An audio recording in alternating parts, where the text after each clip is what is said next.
How's it going, guys? And I'm here to talk about Ruthless Aggression, episode 5, the final episode in season 2. This is called Securing the Future, and this ran through OVW, Tough Enough, and even when they used to use the warehouse to train wrestlers, it was pretty fascinating. And I'll be perfectly honest, I didn't know that they even used the warehouse to train people. That's just something that I never looked into. But it was really fascinating, and I thought that was kind of cool. And you could definitely see like some of the stars, like why they were so tough back then. Because I think that's part of the problem with the Performance Center now, as they would later show at the end of this episode. Things are just too cushy. I don't think people had the same experience. Like I think there's probably a reason why people like The Miz have like sustained throughout Tough Enough, because you've had people like Al Snow and Hardcore Holly training them. I remember watching Tough Enough with Hardcore Holly just chopping the shit out of people, and so many others on that show. And Tough Enough produced some great wrestlers. I mean, you had John Morrison, but definitely it seems like the best came from OVW. Seems kind of like when they went to FCW, they didn't really have as many long-term stars. I mean, like, look at the people that came out of OVW. Obviously, they show you Batista. You see John Cena. You see some of the very best of all time, some of the biggest stars of all time. Randy Orton was there. They didn't really show him, at least he didn't come up from what I saw. Maybe it was such a quick flash, but I don't know where Mr. Kennedy was, Ken Anderson. I thought that would have been like a really vital person to show there. I also don't, obviously they didn't show CM Punk there, and like some more obvious choices that they kind of just, conveniently skipped over. But they wanted to show you the big stars, like the ones that really mattered. Even Jim Cornette gets interviewed here and says his piece. We got to give credit to Cornette. I'm not like a big Cornette guy. The guy does make some good points. But he did help out John Cena and a few others like Batista, putting them over on commentary. And I remember like really wanting to watch OVW back in the day, but unless you lived in Louisiana, you weren't able to see what was going on down there. And that was a real shame. It's the same thing like with FCW. You couldn't watch that unless you were in Florida at the time. So, it was like exclusive to just those particular states. And I don't think they really covered that like they should have. Like that stuff was not on TV.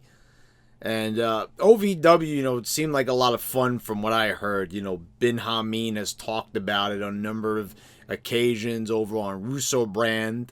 You don't see anyone reaching out to Bin Hameen. This is like what they do. They only pick like certain people.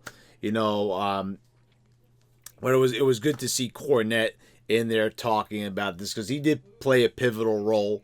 They conveniently skipped over the part where he slapped Santino Marella, and Marella and co got him fired. So that was one story that they omitted. That would have been fascinating to tell if it wasn't so politically correct at the time.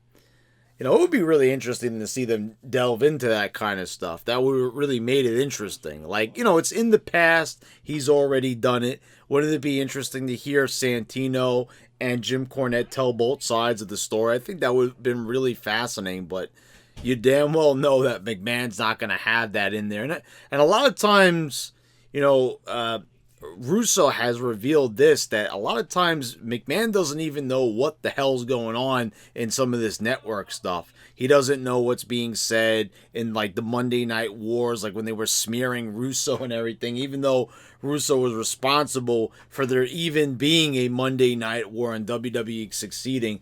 You had constant bashing of him during that special. So McMahon has admitted he doesn't even know what's going on in that stuff. So I guess we really can't fault him too much. But, there could be more to these, but I understand why they want to keep them simple and less controversial. But it's definitely, I like seeing all the shots from OVW. I have not seen that much OVW. The material is not always put out there. They've like put it out on DVDs and stuff. But like, it's kind of interesting that they have like all this stuff like Evolve, but they don't have the OVW footage, and that's probably because like doesn't that still act as a training ground for Impact Wrestling? So I guess maybe they still own the tapes and they might have just borrowed some of the footage. I don't really know like who owns like the copyright to that, who owns the trademark. But it would be interesting to go back. I like to see some of that old John Cena and old Batista stuff. And you see like Cena was cutting good promos back then. You could see all the charisma oozing through the screen at the time.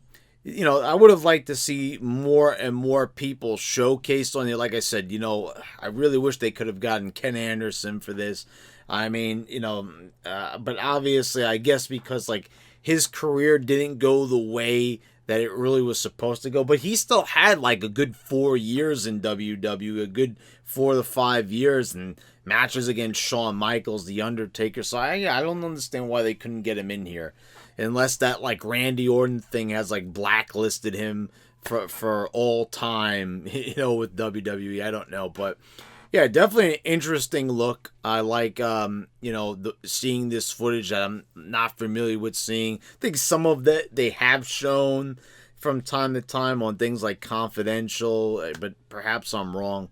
That the one thing that always stood out about OVW to me is like the horrific lighting.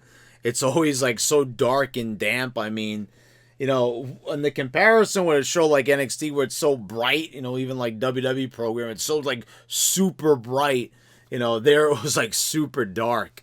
And, it was almost like, they were almost filming it in a cave at times. But yeah. Anyway, guys, yeah, hope you all enjoyed the review.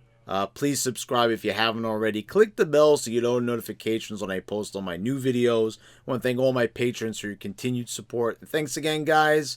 It's been fun reviewing all these Ruthless Aggression episodes, but until they do a season 3 or add more episodes onto this season, we're done here. So thanks again. I'll see you next time.